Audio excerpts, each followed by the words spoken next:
Comment faire un montage vidéo sur CapCut.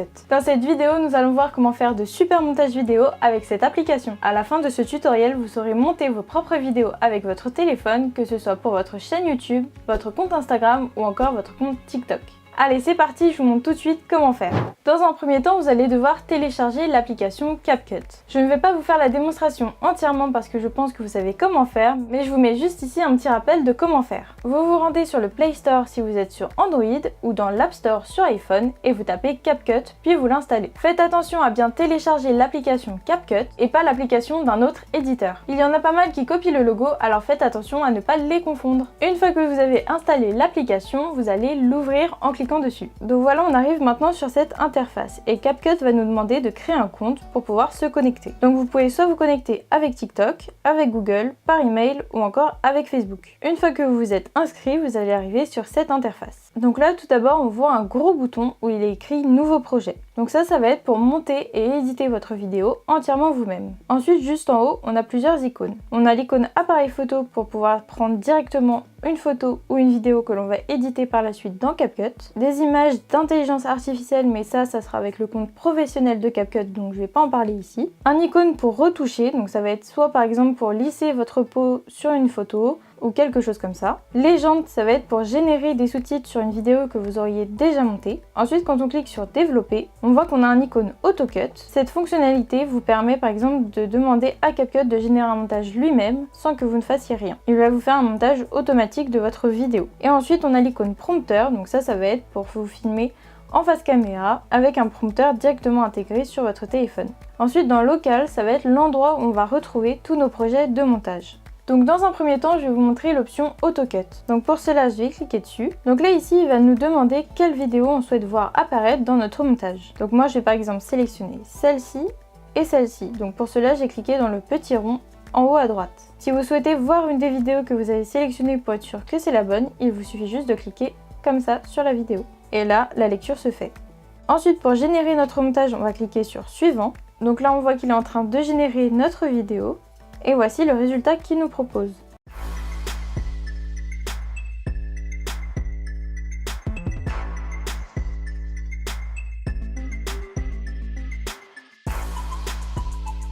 Ensuite, on peut choisir des presets qui vont modifier la musique et le style du montage. Donc pour cela, je clique juste ici en bas, donc par exemple sur populaire.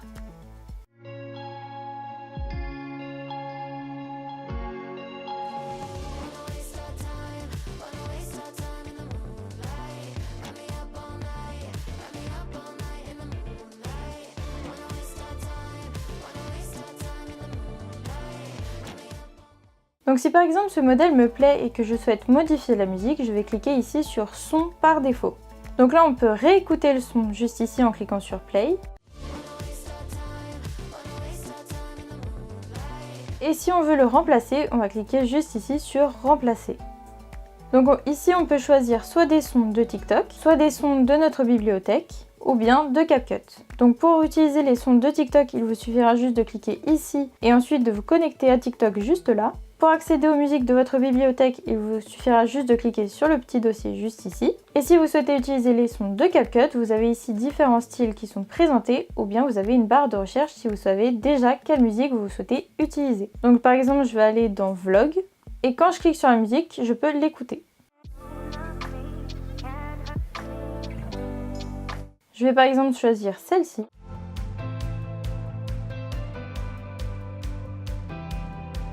Et je vais appuyer sur le plus pour qu'elle s'ajoute à mon montage. Je peux ensuite faire glisser la musique pour sélectionner le passage que je préfère. On peut également modifier chaque clip du montage. Donc pour cela, on va cliquer sur clip. Et là, on voit que j'ai mon clip 1, mon clip 2 et mon clip 3.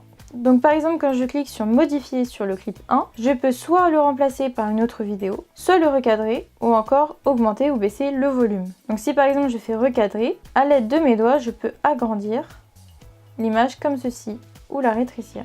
Moi je vais la mettre comme ceci. Je confirme ensuite et ça vous pouvez le faire sur chacun des clips qui sont présents juste ici dans votre vidéo. Si ensuite vous voulez faire des modifications plus importantes, il vous suffira juste de cliquer sur accéder au projet. Et donc là on se retrouve sur l'interface qui est vraiment dédiée au montage vidéo. C'est là où vous allez avoir le plus d'options. Et c'est justement le sujet de la prochaine partie, comment créer un montage personnalisé. Donc là on se retrouve sur la page d'accueil de CapCut qu'on a vu précédemment. Et juste ici on retrouve le projet que CapCut vient de nous créer. Si jamais vous souhaitez le supprimer, il vous suffira juste de cliquer sur les 3 petits points et de cliquer sur supprimer. Donc là je souhaite faire un montage complet de ma vidéo YouTube. Donc pour cela je vais cliquer sur nouveau projet.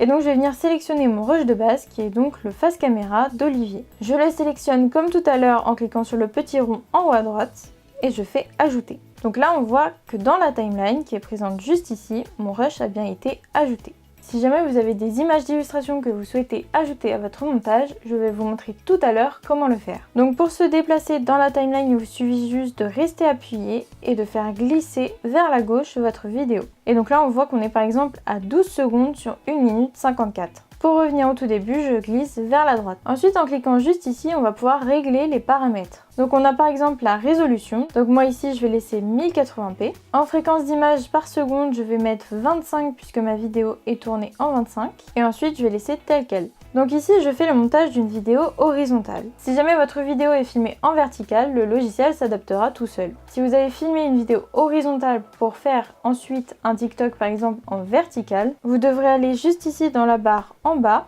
glisser jusqu'à format, cliquer dessus et ensuite sélectionner le format 9/16. Et ensuite, à l'aide de vos 2 doigts comme on l'a vu précédemment, vous allez pouvoir agrandir votre image pour qu'elle prenne tout le cadre. Pour annuler, il vous suffira juste de cliquer sur la flèche qui est présente juste ici.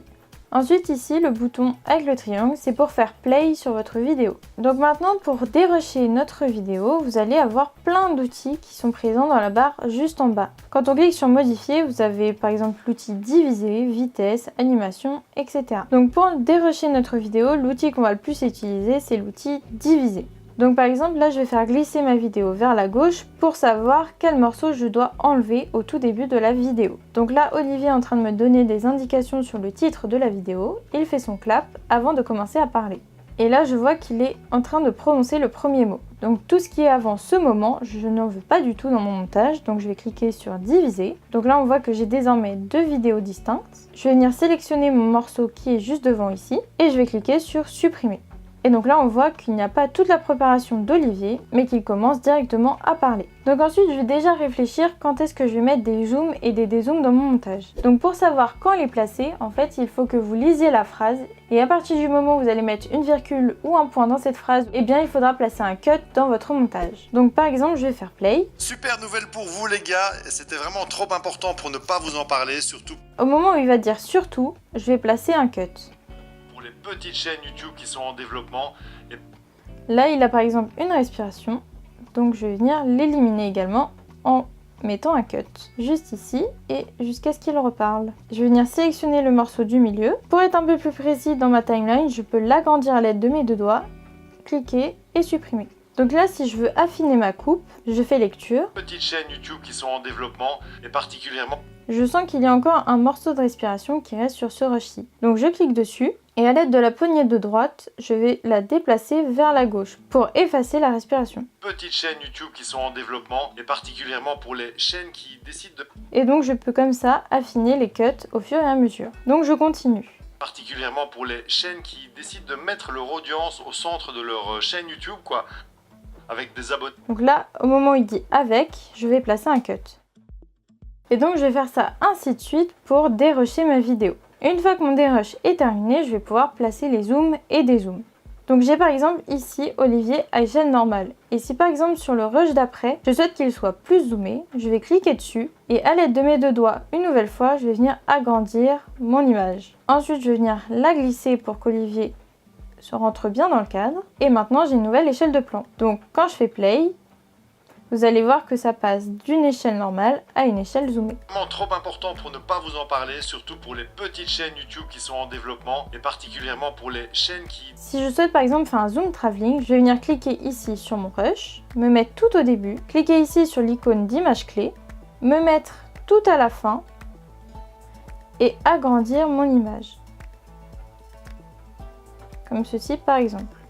Donc les images clés, c'est l'outil qui est présent sur les logiciels de montage professionnel. Elles servent à marquer notre situation de début et de notre fin. Et quand on fait play, vous allez voir que le zoom travelling a été créé. Ce n'est vraiment pas plus compliqué que ça. Et particulièrement pour les chaînes qui décident de mettre leur audience au centre de leur chaîne YouTube, quoi, avec des abonnés. Et donc vous allez faire ça ainsi de suite pendant toute votre vidéo. Et pour faire un dézoom, c'est exactement la même chose mais en inversé. Vous allez tout d'abord zoomer dans votre image au début de votre rush, puis dézoomer à la fin. Et ça donnera ça. Très engage donc les chaînes qui veulent juste faire des vues. En fait, si votre chaîne est orientée communauté engagée. Maintenant que notre dérush est terminé, on va pouvoir ajouter nos images d'illustration. Donc pour cela, on va se placer à l'endroit où on souhaite l'ajouter, par exemple ici. On va cliquer sur superposition, ajouter une superposition et on va venir sélectionner notre image d'illustration, donc notre b-roll. Je clique dessus et je clique sur ajouter. Donc ici, juste en dessous de notre face caméra, on voit qu'il l'a bien ajouté. Donc là, on voit que mon image est un petit peu plus petite que mon face caméra. Donc pour cela, je vais la sélectionner et l'agrandir à l'aide de mes deux doigts, comme on l'a vu tout à l'heure. Donc contrairement au logiciel sur ordinateur, il m'a mis le b-roll en dessous de mon face caméra. Alors en général, les logiciels sur ordinateur, la piste vidéo la plus importante est celle qui est la plus au-dessus. Et là, c'est l'inverse. Ensuite, si je veux réduire la durée de mon b-roll,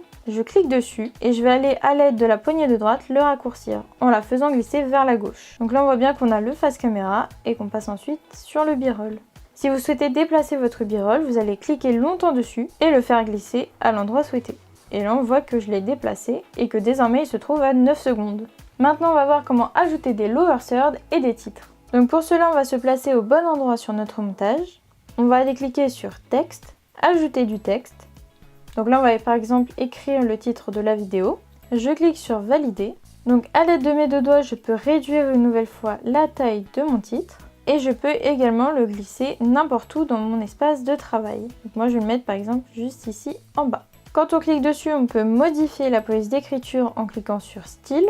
Ensuite dans style on peut changer l'aspect de l'écriture. Donc par exemple lui mettre un contour blanc, écrire en jaune, un contour rose, etc. Donc ça c'est des modèles prédéfinis, vous en avez quand même beaucoup. Mais si jamais vous souhaitez créer le vôtre, dans texte vous allez pouvoir modifier la couleur de votre texte. Dans trait, vous allez pouvoir modifier le contour, ajouter une ombre, etc. Donc moi ici je vais le laisser comme ceci. Et ensuite dans effet, c'est un peu la même chose, vous allez pouvoir ajouter un style à votre écriture. Moi je vais laisser en blanc. Ensuite dans animation, vous allez pouvoir animer votre texte. Quand il y a écrit intro, c'est pour l'animation de début de votre texte. Sortie, ça va être pour l'animation de sortie. Et book, ça va être pour que votre texte arrive de la même façon qu'il va repartir. Donc en intro, je vais mettre par exemple cette animation là. Super nouvelle. Et en sortie, je vais mettre celle-ci. Et je valide. Et si vous souhaitez modifier la durée de votre texte, vous allez utiliser les poignées de droite et de gauche pour le faire durer plus ou moins longtemps. Ensuite, pour ajouter des sous-titres, on va se rendre dans Légende automatique. Source sonore, on va sélectionner de la vidéo et on va cliquer sur Démarrer. Donc là, on voit qu'il m'a sous-titré toute ma vidéo. Donc dans un premier temps, si vous voyez qu'il y a des fautes dans votre sous-titre, vous allez cliquer sur Modification groupée. Et là, vous allez retrouver tous les sous-titres de votre vidéo. Si vous souhaitez par exemple modifier celui-ci, vous cliquez dessus, vous supprimez l'erreur et vous réécrivez le texte correctement. Et vous cliquez ensuite sur Valider. En cliquant sur Style, vous allez pouvoir modifier l'aspect de vos sous-titres. Donc la police une nouvelle fois, le style, donc je peux mettre ça par exemple comme ceci. Vous avez vraiment beaucoup de choix dans vos sous-titres. Je vais les mettre par exemple comme ceci et je clique sur valider. Et là on voit qu'il m'a modifié l'aspect de tous mes sous-titres. Vous pouvez également ajouter une animation, donc par exemple pour les faire apparaître comme ceci. Ça va être un... Bon, déjà avant c'était pas évident de monétiser sa chaîne et depuis le 13 juin 2023, YouTube a complètement... Ensuite on peut également ajouter des transitions entre deux rushs. Donc pour cela on va venir cliquer sur le carré blanc entre deux rushs et là on peut sélectionner n'importe quelle transition qui se trouve ici. Donc je vais par exemple mettre un agrandissement. Développement est parti. Je valide et voici ce que ça donne. Petites chaînes YouTube qui sont en développement et particulièrement pour les... Alors ensuite on va ajouter de la musique et des effets sonores. Donc pour cela on va se rendre dans son.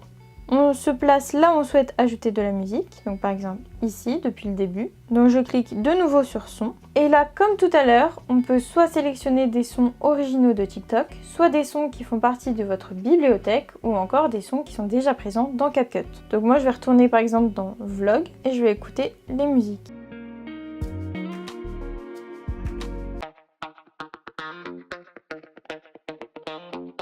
Pour l'ajouter, je clique de nouveau sur le plus et on voit qu'elle est apparue dans ma timeline, en bleu juste ici. Pour la modifier, je clique dessus, donc je peux modifier sa durée à l'aide des poignées de gauche et de droite et je peux également modifier le volume. Donc pour cela, je clique sur volume et à l'aide du curseur, je peux augmenter ou diminuer le volume et on valide.